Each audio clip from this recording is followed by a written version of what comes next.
د خوست مرکز اړوند لکڼو او کونډیو قومونو وروسته دا لړۍ د خوست یوې لرې پرتې سرحدي تیریزیو او الیشیرو ولسوالۍ ته هم وغځېده. دیني عالمان او قومي مشران وایي د اقتصادي ستونزو او یو شمېر نورو لاملونو او اړتیاوو له مخې سره جرګه شول او د ولور لپاره یې مناسب حد تعیین کړ چې هیڅوک نشي کولی له دې پرېکړې سرغړونه وکړي.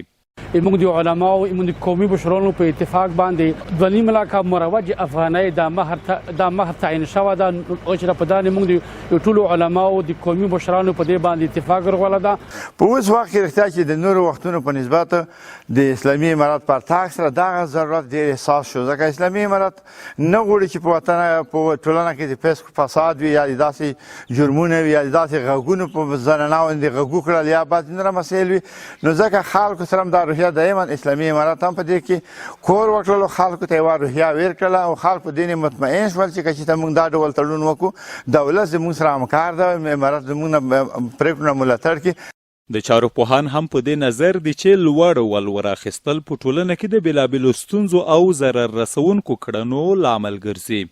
ځینې مسایل داسې دي چې هغه ولسي دي، ولس لپاره اقدام پکار ده، ولسي مشران د قومي سپین ږیري هغه باید درجګ شي د هغې بدو رواجونو مخه ونیسي. یو د بدو رواجونو هغه دغه د ولور رواج ده. دا ستونزه د ټول ملت ستونزه ده.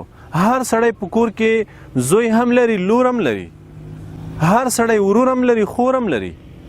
نو دغه مصیبت دا د یوې کورنۍ نه ده، ټول ملت مصیبت ده، د ټول ملت درد ده. د دې لپاره باید هغه پرېکړه چې د لکڼو قوم کړې ده دا د دوی د قوم نه د دوی قوم باید په دې تقدیر شي او دا یوه بهترینه پرېکړه کړې ده. د خپلو ځوانانو آینده یې په نظر کې نیولې ده، د هغوی هغه دربدرۍ مخه یې نیولې ده. دغسې پرېکړې باید وغځول شي. نوره قومونو کې هم باید دغه ډول تړونونه رامنځته شي، ولسي تړونونه. دا په داسې حال کې ده چې له دې وړاندې به یو ځوان د 1520 لکه افغانیو په لګښت نوې خپل کور ته راوړه چې دا مقدار پیسې ورکول د کورنیو ملا ماتوي.